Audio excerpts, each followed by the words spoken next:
O Ministério Público Federal hoje tem uma importância central no resgate dessa história e no trabalho de procura dos corpos que ainda estão escondidos aqui no Brasil e agora também na responsabilização de alguns agentes da ditadura, que depois de 50 anos agora é que se começou a falar nessa parte de responsabilização. Então eu vou contar para vocês como é que isso teve início, né? Não foi de uma hora para outra. Mais uma vez, o Ministério Público Federal só está atuando por conta dos familiares que não desistiram dessa luta. Né? Eu digo mais uma vez porque tudo no Brasil que a gente tem de algum avanço nesse campo deve-se ao esforço dos familiares. Porque os governos, não interessa de qual partido, nenhum foi atuante o suficiente, seja para resgatar a história, seja para procurar os corpos e muito menos para punir os culpados. Bem, eu acho que o grande marco histórico foi a abertura da Vala de Perus em 1990. Por que a Vala de Perus? O cemitério de Perus era usado como um ponto de esconderijo daqueles corpos das pessoas que morriam no DOI-CODE, aqui em São Paulo. E antes do cemitério de Perus, eles usavam o cemitério de Vila Formosa, por ser bem grande, um cemitério público. Aquelas pessoas que morriam na mão da polícia, torturadas, eles levavam para o cemitério de Vila Formosa, com nome falso, com nome de desconhecido, e sem qualquer comunicação para a família. Mas era muito central esse cemitério, e então acabaram fazendo esse cemitério de Perus, que já era uma reivindicação da população da região, mas que houve aí um empenho por parte da prefeitura, no tempo aí já do Paulo Maluf, em se fazer esse cemitério de Perus até com um forno crematório. E a ideia era cremar restos mortais de desconhecidos, de pessoas que iriam para lá sem família. Isso é irregular, é totalmente irregular. A gente só pode fazer o procedimento de cremação quando existe certeza do corpo, quando a família realmente quer esse procedimento, não tem nenhuma necessidade de exumação futura. Então, o próprio vendedor de forno se recusou para a prefeitura do Paulo Maluf a vender um forno crematório naquelas condições em que estava projetado para ser feito lá no cemitério de Perus. Bom, então os militantes políticos, os familiares já sabiam que a partir de 70, as pessoas que morreram a partir dessa década, passaram a ser enterradas nesse cemitério de Perus. Isso aconteceu até 1976, depois as mortes pela repressão praticamente cessaram, e esses corpos ficaram enterrados lá no cemitério de Perus. E algumas famílias sabiam, acompanhavam a situação, mas não podiam nem ir lá pedir informação, tinha que fazer tudo escondido, porque havia toda uma tensão ainda da ditadura em cima desse cemitério. E em 1976, nesse mesmo período em que cessaram as mortes, eles fizeram uma modificação na legislação aqui do município de São Paulo e conseguiram já fazer a exumação daqueles corpos enterrados lá na década de 70, 72, fizeram uma limpeza na quadra X lá do cemitério de Perus e levaram todas essas ossadas para uma vala comum. E aí que surge essa história da vala clandestina do cemitério de Perus. Mas as famílias estavam olhando de longe, mas eles não podiam se manifestar. À medida que houve a abertura política e que teve finalmente um prefeito que colaborou com esse pleito dos familiares, né, isso aconteceu só em 1990, na gestão da prefeita Luísa Erundina, houve então essa concordância em se abrir a vala de Perus. E quando abriram, tinha lá mais de 1.000 ossadas, todas em sacos plásticos, e que iriam ser trabalhadas por peritos para que fossem identificados os militantes políticos. Provavelmente tem de 10 a 20 desaparecidos políticos entre essas ossadas lá do cemitério de Perus. Quem é que foi chamado para fazer o trabalho? Badam Palhares, médico perito da Unicamp, que a princípio parecia uma pessoa super indicada, super recomendada, conseguiu uma identificação rápida de alguns corpos, 2 da vala e mais 3 ou 4 de sepulturas que não tinham sido enviadas para a vala, não tinham sido abertas. Conseguiu pelo método de sobreposição de imagens, por causa de, às vezes, roupas que as pessoas estavam usando que foram enterradas, né, com aquelas roupas. Então, isso facilitou a identificação de alguns corpos logo nesse início de 1990. Mas, por algum motivo, o Badan parou de colaborar com os familiares. Não só parou de colaborar, como acabou entregando o trabalho, abandonando. Nunca mais houve nenhuma abertura desses sacos, não houve mais nenhum tipo de trabalho técnico em cima dessas ossadas. E pior, elas nem ficaram bem armazenadas, elas ficaram jogadas num quarto lá da Unicamp, numa sala, empilhadas, sujeitas a enchente, a fungo. E os familiares, então, viram que não podiam mais contar com os governos, não podiam mais contar com esse trabalho dos peritos. As amostras de sangue que eles colheram na época tinham se perdido em laboratórios de Belo Horizonte e em outros locais. Chegaram a ser mandados restos de mortais para a Alemanha para fazer trabalho de identificação, sem registro, sem etiqueta. Esse material foi devolvido. Uma desídia, uma inércia, uma falta de cuidado absurda com essas ossadas. Então, em 1999, os familiares vieram ao Ministério Público Federal para que ajudasse nesse trabalho humanitário de identificação desses corpos exumados da vala de Perus.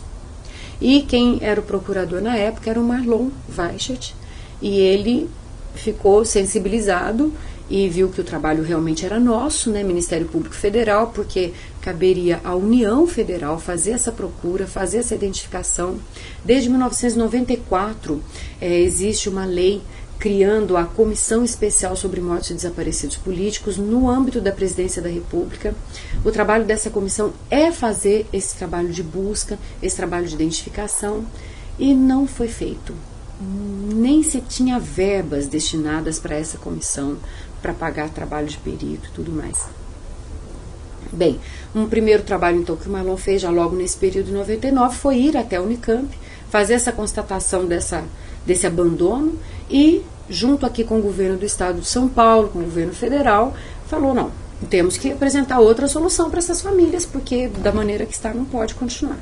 Então, foi uma nova fase de trabalhos em que o Ministério Público Federal tirou essas ossadas da Unicamp e trouxe aqui para São Paulo, sob a responsabilidade do Dr. Daniel Munhoz. Quem é o Dr. Daniel Munhoz? Ele era um médico perito, ao mesmo tempo professor da USP, ligado à USP, que tinha laboratórios, que tinha toda uma tecnologia que poderia contribuir para esses trabalhos, e também trabalhava no IML. Então, ele também tinha essa facilidade de conseguir a guarda para essas ossadas, né? Tanto é que conseguiu trazer isso da Unicamp, colocou aqui no columbário do Araçá, que é uma espécie de uma ossada. Então, hoje, essas mais de 1000 ossadas estão aqui no cemitério do Araçá, numa casa de concreto, a princípio, numa situação melhor, muito melhor do que elas estavam na Unicamp. Ainda não é perfeita, mas pelo menos acabou melhorando bastante a condição de armazenamento. Mas, de novo, acabou sendo uma decepção, porque algumas famílias tinham restrição a essa ligação desse médico com o IML, né? A gente sabe que o IML foi um braço do governo do estado muito importante na colaboração com a ditadura. Esses corpos só foram enterrados com nomes falsos, com laudos falsos de suicídio, porque o IML colaborou. Eu não acredito que tenha havido assim um dolo por parte desse médico, dessa equipe, mas de novo nós não identificamos profissionalismo, não identificamos cuidado, houve novamente perda de material, não houve um trabalho de verificação das fichas médicas que acompanhavam essas ossadas, uma conferência. Nós nunca vimos nenhuma dessas ossadas serem abertas, tiradas lá do Araçá e trabalhadas pela equipe do Dr. Daniel Munhoz. Ele ficou trabalhando apenas em algumas ossadas que já tinham sido separadas há quase 10 anos antes, com suspeitas de pertencerem a Luiz Cunha, a Flávio Molina e a Iroac Torigói, porque eram ossadas que tinham algumas características mais semelhantes. Bem, esse serviço foi feito de maneira muito devagar, não tinha verbas. A alegação do Dr. Daniel é que ele tinha que aproveitar as lâminas que eles estavam estudando, matérias com os alunos, e inserir o material genético dos familiares e das ossadas para fazer exame à medida que sobrasse espaço nas lâminas. Quando eu comecei a atuar nesse tema foi em 2002, porque o Dr. Marlon foi promovido. Todos os esforços do Dr. Marlon no sentido de conseguir uma máquina nova, para você ter uma ideia, para o Instituto de Criminalística aqui do estado de São Paulo, para fazer DNA de ossos antigos, todos esses esforços caíram por terra. O Instituto de Criminalista, na época, era a doutora Norma Bonacorso, a responsável, o Dr. Celso Perioli, não regulou essas máquinas para ossadas antigas, acabou regulando para material genético novo, que era o trabalho do dia a dia. A gente entende a dificuldade dos médicos, mas o que a gente não consegue entender é esse descaso, essa dor dos familiares, né? Essas pessoas, por exemplo, a família do Flávio Molina, né, vinham nas reuniões, o irmão dele se emocionava, chorava, falava: minha mãe está cega, esperando, quer dar um enterro para o meu irmão. Né? Era uma ossada que estava bastante próxima de ser identificada e ficou 15 anos aguardando o exame de DNA. Então, quando eu cheguei em 2002, eu falei: olha, não está funcionando de novo. Não funcionou com a Unicamp, funcionou no primeiro momento, depois foi abandonado, e não está funcionando aqui com essa equipe criada aqui com o governo do estado. E naquele ínterim surgiu a possibilidade de fazer contratações particulares de um laboratório aqui em São Paulo que fazia exames de DNA pagos, né, com verba. E aí a minha atuação foi conseguir fazer com que o governo liberasse o pagamento para fazer esses exames particulares. E então nós conseguimos a identificação. Então, já em 2005, 2006, finalmente conseguimos a confirmação da ossada do Flávio Molina e do Luiz Cunha. E tive, então, essa grande alegria de, né, ter conseguido entregar essas ossadas, né? O governo veio, houve cerimônias para fazer a entrega, essas famílias enterraram, né, os seus entes queridos. A mãe do Flávio Molina já estava cega na época do enterro, então a família, muito sensível, colocou músicas durante o enterro que o Flávio Molina gostava, né? Foi um momento muito importante. E os familiares, então, acabaram tendo no Ministério Público Federal esse único apoio, porque quase que só quando a gente atuava é que as coisas funcionavam minimamente. Acontece que o papel do Ministério Público não é esse. Nós não podemos nos substituir ao governo para fazer esse trabalho de identificação, de contratação de equipes. Então, nós passamos a cobrar insistentemente do governo que fizesse uma composição dessa comissão especial sobre mortes de desaparecidos políticos, que contratassem equipes e que finalmente tivesse um trabalho coordenado de busca desses corpos, porque a gente não pode mais falar só de Perus. A gente ainda tem Vila Formosa, que é um capítulo à parte, que tem que ser trabalhado. Nós temos Rio de Janeiro, também tem sua vala comum, tem seu cemitério clandestino que foi utilizado. Temos o Araguaia, que o Brasil agora até está atuando na questão do Araguaia, porque foi condenado internacionalmente para se fazer isso, mas a maneira que está fazendo, a gente não vê resultados, né, muito práticos.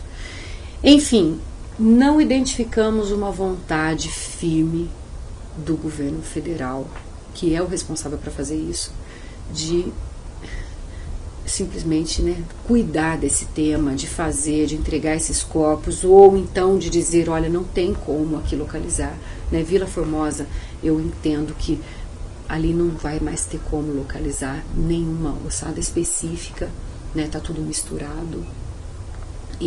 Mas cabe um trabalho de resgate da memória, cabe fazer ali algum monumento, algum tipo de ato, né? E nada disso é feito.